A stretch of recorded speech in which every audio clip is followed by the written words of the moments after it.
मित्रों नमस्कार। आज के सत्संग का विषय है समत्व। जब बुद्धि रागयुक्त हो जाए या ईर्ष्याद युक्त हो जाए तो सही कार्य नहीं हो पाता। इसीलिए समत्व की बात भगवान ने कही।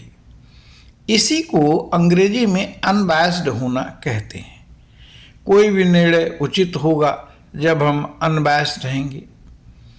अगर ईश्वर से प्यार और संसार से व्यवहार करें तो संसार के कार्य भी हों और ईष्ट प्राप्ति भी।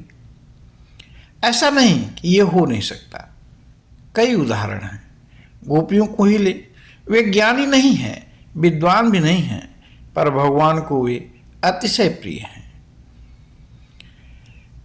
भागवत के स्कंद 10 के अध्याय 44 के 15वां श्लोक में सुखदेव जी कहते हैं कि गोपियां कैसे कार्य करती हैं।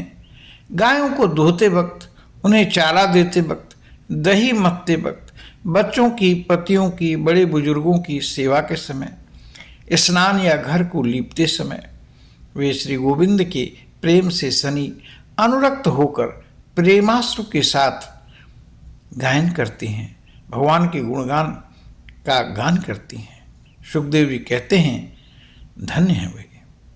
ऐसे ही विदेह जनक परमहंस हैं और राजकार्य भी करते हैं, अर्जुन युद्ध भी करते हैं, प्रभु का चिंतन भी। हमें भी स्व कार्य करते हुए प्रभु का चिंतन बनाए रखना चाहिए। उसी तरह जैसे साइकिल चलाने वाला साइकिल भी चलाता है और मित्रों से बात भी करता है, परंतु उसका सूक्ष्म ध्यान साइकिल के हैंडल पर ही रहता है। हमारा भी सूक्ष्म ध्यान ठाकुर जी के पाद पद्मों में हो। जैसे पहिया चलता है पर धुरी तो स्थिर रहती है, वैसे ही मन तो कृष्णोन्मुख रखिए और संसार कर्तव्य करते रहिए।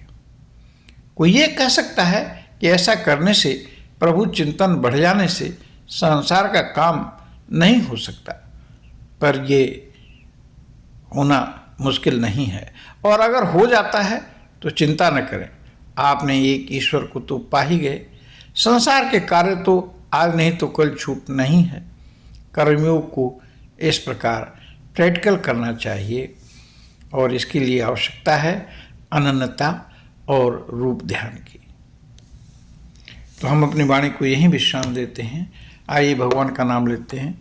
हरि ओम तत्सत, हरि ओम तत्सत, हरि ओम तत्सत। नमस्कार, धन्यवाद।